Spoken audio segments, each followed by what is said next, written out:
Hello everyone, it's still 2Normal2 here, and I'm back with another review video of Pokemon Scarlet and Violet.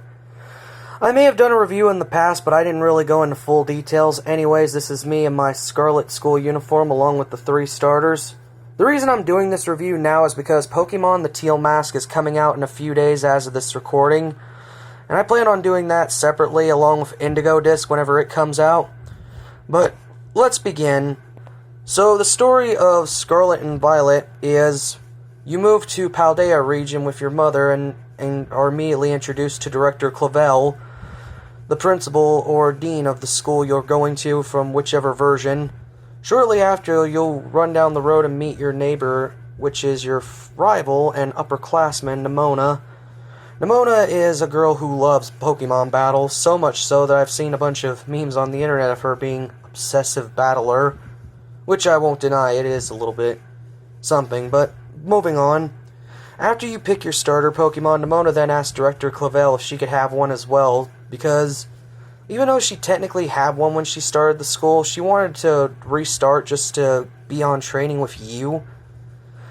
Shortly after, you get knocked off a cliff, but you're okay though, but you find either Koraidon or Miraidon injured on the beach. After caring for it, and following it around a little bit, you run into Arven, who was the one who had Koraidon and Miraidon. We learn that we fight Arven to show that we can handle it, and after that, he seems almost glad to get rid of them.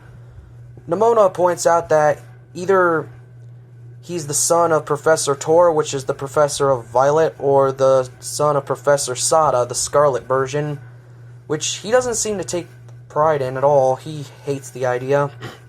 Anyways, we go to the school and run into Team Star, which is the game's, I guess, bad guys is what you want to call it, since we had Team Yell and Rocket and others, but moving on.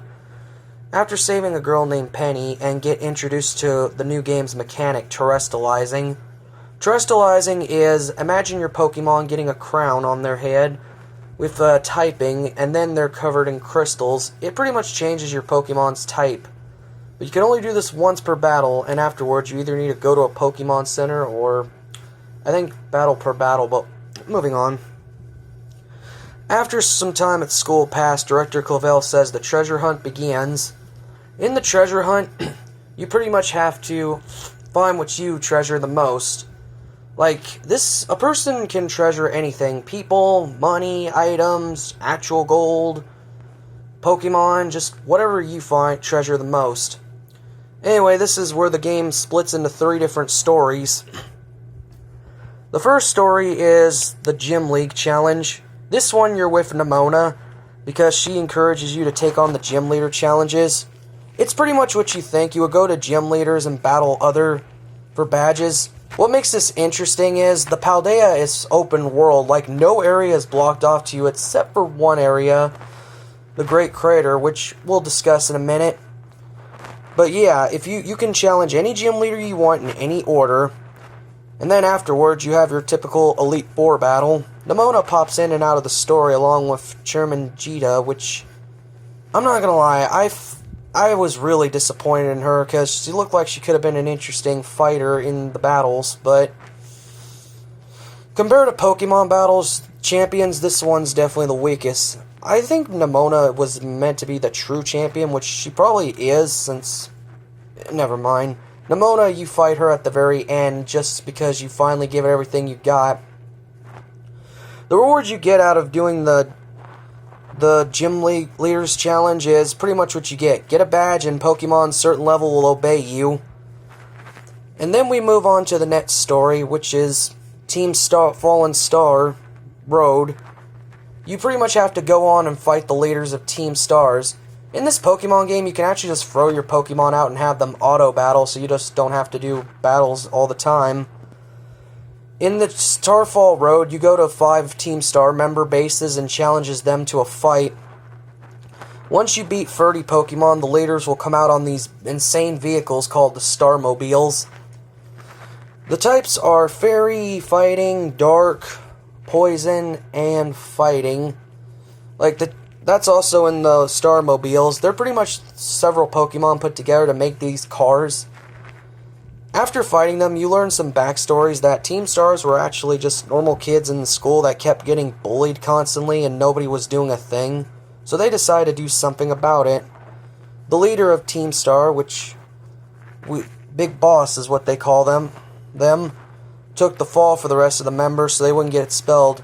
The only reason now they're coming out is because school was thinking about expelling them. This is also where Director Clavel comes into play.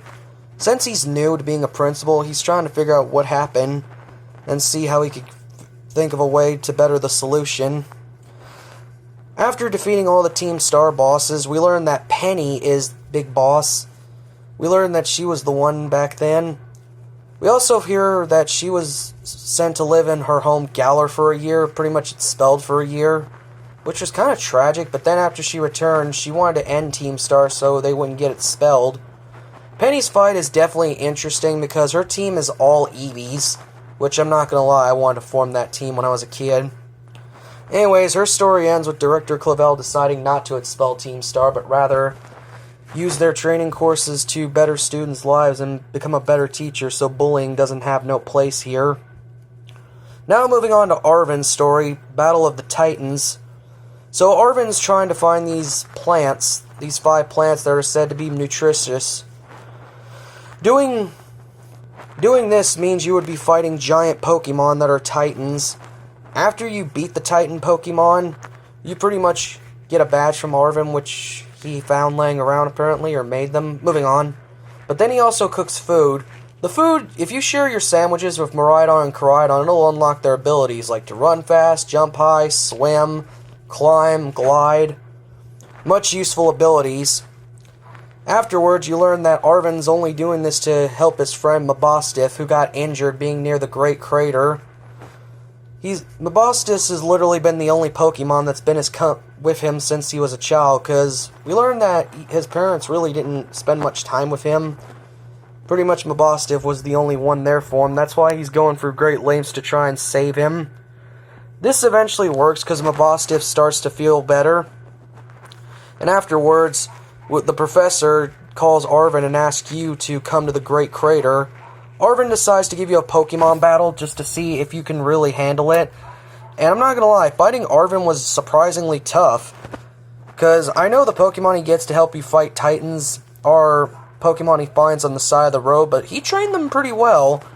And Mabosstiff definitely didn't hold back either. I'm not going to lie, I thought Arven was going to be a character I hated, but ended up liking at the end. But moving on. Once you complete all 3 stories, you have one last story to settle, the Great Crater, to find either Professor Tora or Sada. After you find them, you learn that the Great Crater is pretty much covered in white clouds, and Miraidon and Koraidon is scared to go in there, so they'll stay in their Pokeball throughout most of it. Depending on which version you get, you either find the robots of Violet, which are robotic Pokemon, or prehistoric dinosaur Pokemon. I own Scarlet, so I found Screamtail and the other prehistorics. You see all these Pokemon and all this, it seems like a world lost in time with research, buildings, and nature overflowing, even a crystal mine, which is where all the terrestrializing crystals come from. Once in the mines, you have to fight alongside everyone. And then once you get into the final research lab, we learn that the real Professor, Shada, and Tora are gone, and this is just a robot they created. They created a time machine. In the Violet version, Professor Tora went to the future to get these Pokemon. And Shada went to the past. We find another Koraidon and Miraidon that's more aggressive. And this is the reason our Miraidon and Koraidon was scared to go down there. After activating the time machine, Professor Tora and Shada, we have to fight them. Since they're robots, they say they have battle data of all the past champions, and pretty much use that against us. Their Pokemons are the Paradox Pokemons. Tora uses Violet's robots, and Shada uses Scarlet's prehistorics. After taking them down, they say one last heartwarming speech to Arven before leaving in the time machine. We then return to the school and tell Director Clavel everything about Area Zero. Afterwards, him and Arven pretty much concluded some stuff about their parents, like what they were doing at the school and their research was really about. And then everyone goes off on their separate ways. So yeah, Pokemon Scarlet and Violet was actually an interesting take. Like, the open world at the very beginning is surprising. You can really do these challenges in any order as you want, but there is a path if you're not certain. For me, I kind of try and balance it, like Gym Leader, Star Road, Titans. I mostly did the Titans first because I wanted to give my Koraidon all of its abilities, which was awesome. The new Pokemon in Scarlet and Violet was really cool too. Like, Tinkaton is freaking amazing, along with King Gambit being whoa. And who can forget Paldea and Wooper? The gym leaders, some of them were a real hit and miss for me. Like, and it really was disappointing in Jita's performance in battle. Like, seriously, whoever designed her Pokemon should go back to the drawing board. I mean, my advice is, if you're going to make a champion or someone who's going to be a big roadblock to seem important, give them some Pokemon team that can actually work well. But anyways, the story and everything was great. The gameplay was interesting, the sandwich mechanic was okay, and I love the fact that I could just take my Pokemon out and have it walk with me, which was lovely. It reminds me of Heart Gold and Soul Silver. But yeah, the Paldea region is a pretty unique game, for the most part. I remember when the game first came out, it was buggier than most, and people were kind of upset with it. I think they've ironed out the details now completely, but who knows. I'm definitely looking for this. I'm actually shocked with how big this game is, and the 4 Ruin Pokemon were crazy. And the Paradox Pokemon, I really hope. I know we're getting Raikou, and we're getting Raging Bolt and Iron Crown. I'm sure we'll get Entei and the other one from Swords of Justice. Sorry, I just don't know their names. I'm sure we'll get them and the Indigo Disc. I'm really hoping in the next DLC we get more Paradox Pokemon. But anyways, Scarlet and Violet is a pretty good start. It's Pokemon's first open world game. While it wasn't all perfect, it was okay and enjoyable for a good chunk. It's definitely, you know how the saying goes, nobody gets it right the first time, you always have to proceed. So, while the open world may have been a rough start, I like to think it's better now. And hey, Game Freak's got some experience under their belt, so that's good. Anyways, I'm going to end the video here. I hope you all like, subscribe, and thank you very much. Still Too Normal, signing off.